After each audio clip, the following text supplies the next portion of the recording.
Welcome back to Tee It Up with the winner, Vic Open week, and I'm joined by the winner of the 2026 Victorian Open, Cameron John. Mate, nice to see you again. It's been a while. Yeah, I know. I feel like I'm joined by the winner after seeing your weekend.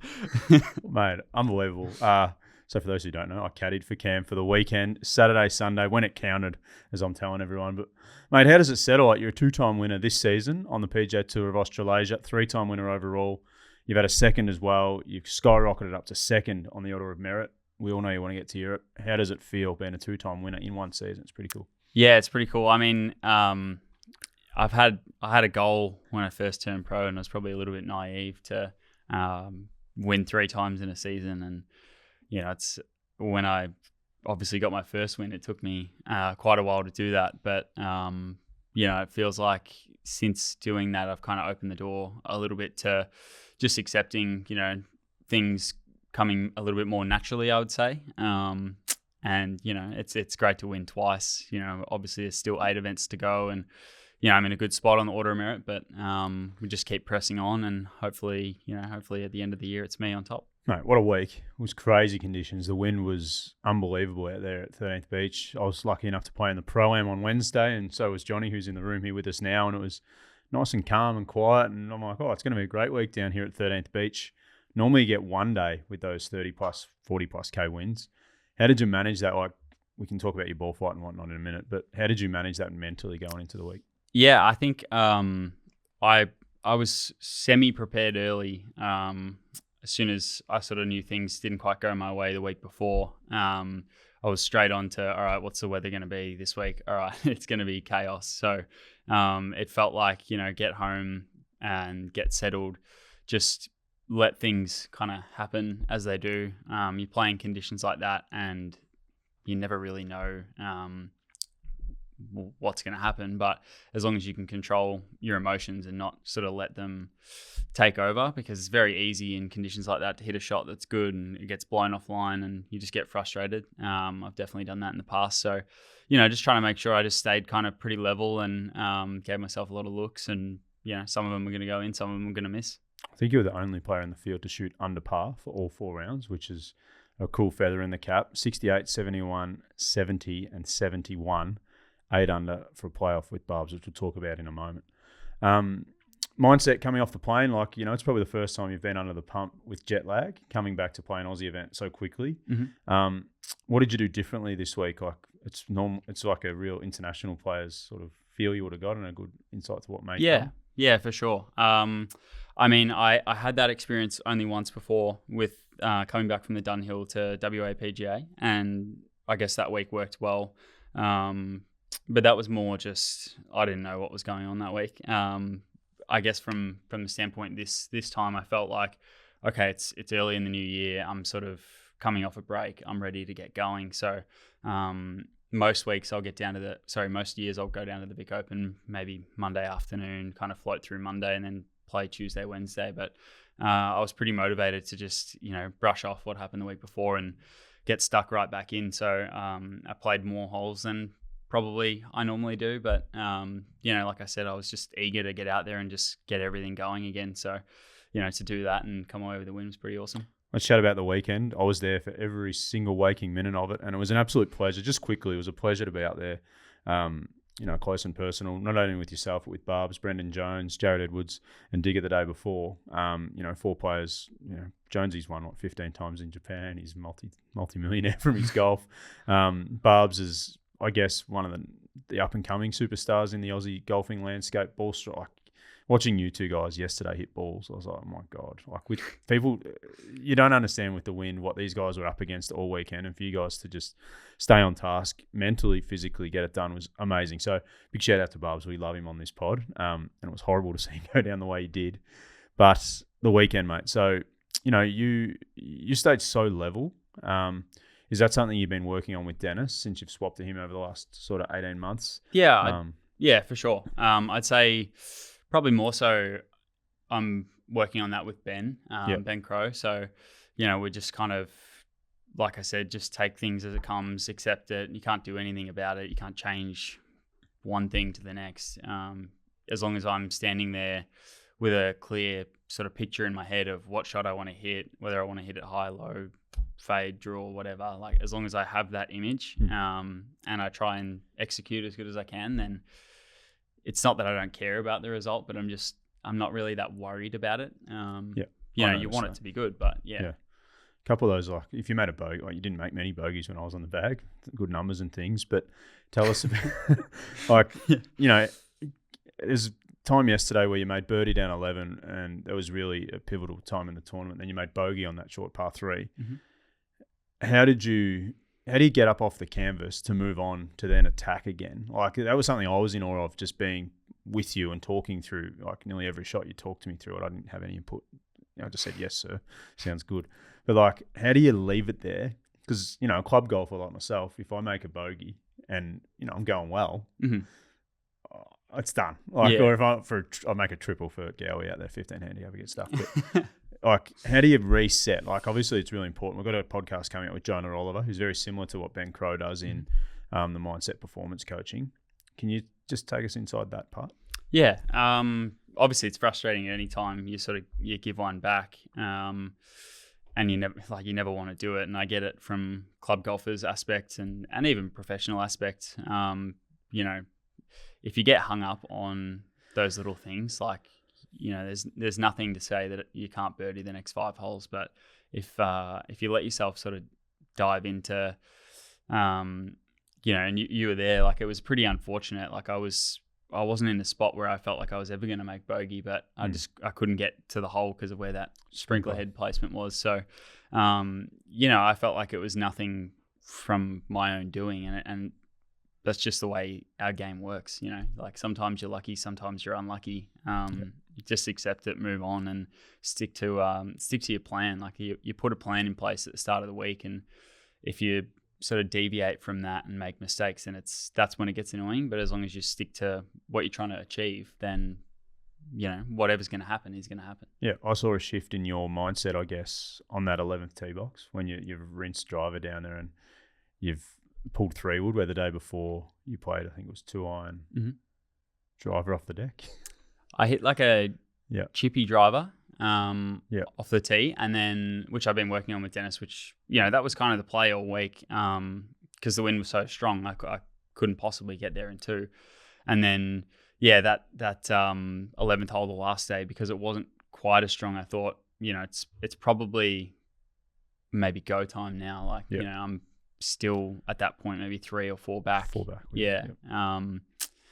And I just thought, well, it just hit a little low fade. That's the shot I hit in the 2 practice rounds when the wind was in the exact same spot. So I felt comfortable because I'd executed it already. Just thought we'll just go back to that plan, hit a good one, and then the 3-wood was probably as good as a 3-wood you're ever going to hit. So it was unbelievable, that 3-wood. It was just tracking the whole way, and you saw it pop out. It was awesome.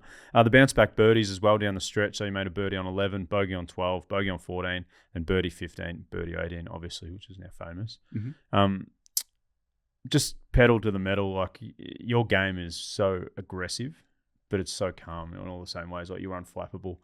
Did you have a game plan? Like obviously a lot of people, like we saw Barbs hit a lot of irons off tees, which is fair enough. He's defending a lead. But if you're in his position at the time, would your game plan have changed to what you did when you were behind? I mean, I think in terms of what Barbs did, if that's what he was doing the whole week, he didn't change for the couple of days I watched him. Yeah, good. Well, I mean, that's exactly what I would say to anyone, in the position when you're in the lead, when you're coming from behind. Like if your plans obviously got you this far, and you're capable of having another good day. It's always tougher when you're I guess you're the target for everyone, and especially trying to get your first win. Sometimes it's just it's a cruel game, really. Like it's not fair sometimes, and you only need one thing on a day like that to blow it out. But I wouldn't say like all of a sudden you get to the last day and if you see someone else hitting driver, then you should. Maybe that's where I'm going wrong, mate. Yeah. But let's talk about the last couple of holes. Obviously, 16, that up and down from the right-hand side of the green. That was a changing point when you hit yours really close. Your putt and Barbs went long. And then 17 tee. Like, obviously, I was there talking to you, but what I don't hear what goes on inside your head. I hear what happens verbally. But what are you thinking about when you're 2 back with 2 to play? Yep. And you desperately want to win this golf tournament. Barb's desperately wants to win the golf tournament. What goes through your head standing on the tee box on 17? I mean, I'm standing on 17, just going, all right, well, you asked me the score, if I knew the score. Yeah. And I said no, and I knew it very well. But I remember from Perth you didn't want to know the score. So yeah, well, it's just not a whole lot of leaderboards out there, and I sort of knew that I knew Barbs was in the lead, and I just didn't know what anyone else was doing, which can be good, can be bad. But I wasn't sure if he's in the lead by 1. What sort of did you want to actually know? It didn't really faze me. It wasn't going to change anything. Yeah, good. At the end of the day, like I was just thinking, oh, it's conversation more than anything. Yeah. But through my teeth. Yeah. But I mean, I'm standing on that tee going, all right, well, it's just a wedge. I've hit a million of these before. Wind's pumping out the left, so started at the flag, let the wind drift it. If it comes off that slope, great. Otherwise, you're gonna have 10 feet. So that was my pretty clear picture for it, and then just make a good swing. You make a good swing, then you've got to look. And I did that, and I guess inside my head, especially after Barbs hit that shot, I thought there was a chance, but it's not one that you want to sort of fall in your lap. It's the way it happened this time. But even on 16 when he was just over the back, I was standing there hoping that, like, I gave him a good read. I was standing there hoping he hit a good putt, maybe hold it. He's a good player and a really good guy. So it's the same thing when I played the final round at Queensland PGA. I played with Zach, and I've been friends with him for a long, long time. And every time he hit a shot, I wanted it to be close because I want it. Like, you want to earn it, you want to win it. So, I'm glad I made a really good swing on 18. I made a lot of good swings all day, so I felt like I was there. It just needed to go in. You kept so much pressure on the guys ahead of you on the leaderboard. Now we need to talk about the playoff. Obviously, you make a birdie, Barbs makes a bogey, off we go. Signing hats, doing all. Oh, come on, Cam, we got a playoff to win here, brother. Let's go. They give us cold water into the cart. It's your first win in a playoff? It is, yeah. What was that like for you? Like, for me, I just didn't know what the hell was going on all day. I was just happy to be there and trying to just chat to you and talk absolute dribble. But what's it like as the player? You're trying to set your life up by getting over to Europe and get a spot on that European tour, which is up for grabs, and you're sitting second now. But what goes through your head in that cart? I know you're messing around in your bag and making it really uncomfortable for me on the cart, but take the listener inside what it was like for you, and the decision to hit iron off the tee. I've been asked that a lot, rather than the aggressive play that you had driver the first 2 days. I hit driver there all week. 96 meters on Saturday, 115 on Sunday. Yeah, wowzers! It's a par 5. I hit driver all week in the practice round. Actually, I hit driver. The wind was stronger out the left, and I don't like that tee shot when it's out the left because you have to aim at the hazard and then it just blows. If it blows too far and goes right, it's lost ball. So, in the regulation play, it was kind of like, all right, what's the easiest way to make 3? If I give myself a wedgie and I've got a chance. And then going back down on the drive, I sort of just had it in my head that I was going to hit iron. I did that in the practice round as well. I hit one of each, and I didn't have that far in. Like, I think in the practice round that wasn't quite as strong, I hit maybe 3 iron, 7 iron. And then because it was straight downwind, I hit 4 iron, 9 iron this time. So, it wasn't like I was making the hole crazy long. But it just felt like I was more comfortable with it. And then, I just went with that. Well, you got to switch to match play scenario, don't you? And it's something you guys do a lot in your amateur golf. The putt goes in, the arms go up, the family come onto the green. Vic Open winner, as you've said, it was your 10th year playing the Vic Open. There's a good photo that they've dug out of the archives there from Golf Australia, which is amazing. Chubby Cam, I like to call him. Yeah, my sister said, get your hand out of the cookie jar. Not shaming. Hey, he's a big, fit, strapping man these days. But, what does it mean to you? Like, we spoke about it off the top, what the win actually means. But the putt goes in, the relief, I think we were in shock for the first 10 minutes. I think I'm still in shock, to be honest. You texted me last night. That quickly became the best day of my life. Yeah. It's incredible. Like, it's an event that I've I've been at forever. I can remember that event since I was 6 or 7 years old, and it's something that I've wanted to win for a long, long time. And it kind of feels surreal. Like I'm sort of like I'm the champion, but I'm like it's happened. Like what's like next? Which is I've got more goals and more things that I want to achieve, but this was a pretty big one for me. So it's a little bit of like just like nervous energy still. But it's great. No, mate, amazing. Celebrations, low key for Cam. He's got Rosebud this week, which I was very disappointed about. Winner's piss did occur. We had a beer, a couple. Yeah. But what do you do with your family? Obviously, you have a few drinks with beautiful wife Georgia and had a couple drinks with a few friends. They come over to my place. It's a bit of a drive back from Geelong, but just went down to the local and had a bit of fun. Yeah. If you know me, you probably know what my fun involves, but it's something that practice putting on carpet at pubs. Yeah, yes. Exactly. Yes, no, mate. It was phenomenal. Thanks for having us a part of it. Now, we did put out that you were coming in today, and I'll get a few of these questions out now, and we'll save some. Cam's joining us on the main pod as a panel guest this week as well, which we're recording on the back of this. But yeah, there's a lot of degrading messages here about me, which is fine. But the first question is, did Q have anything to do with the win? Ooh, I think Q had a lot to do with the win, to be fair. Yeah. I think he was great on the bag and just... That's the Josh Del George. Yeah. Julian. And no. it was just a great vibe, and we had a good laugh out there, which is what you need. Yeah. Why did your caddy on Sunday not have a polo on? I can answer that one. Yeah, I think you can answer that one. Who gives a fuck? Yeah. Winner's piss. Yeah. I actually ran out of time, free round. I was saying to you on the when we were warming up, I need to go and put my collar on because my neck's going to get burnt. Next minute we're on the putting green about to go to the tee, and I'm like, oh shit, I'm in trouble. Yeah. And first thing Barb said when he walks past, you could have put a golf shirt on Q. So yeah, I think when it's under the bib, you sort of, I mean, I don't even realise, but my neck did. I guess some people do. Yeah. My neck did, but yeah. Any suggestions on how to pick such a great caddy? That's from Will Florimo. You got my number, Will. Anytime, brother. And this one's from Kelly Lyle. Best and worst joke Q told in the final round. Oh, you probably can't share. I can't share. Yeah, I definitely can't share the best. No, we can't share that one. Yeah.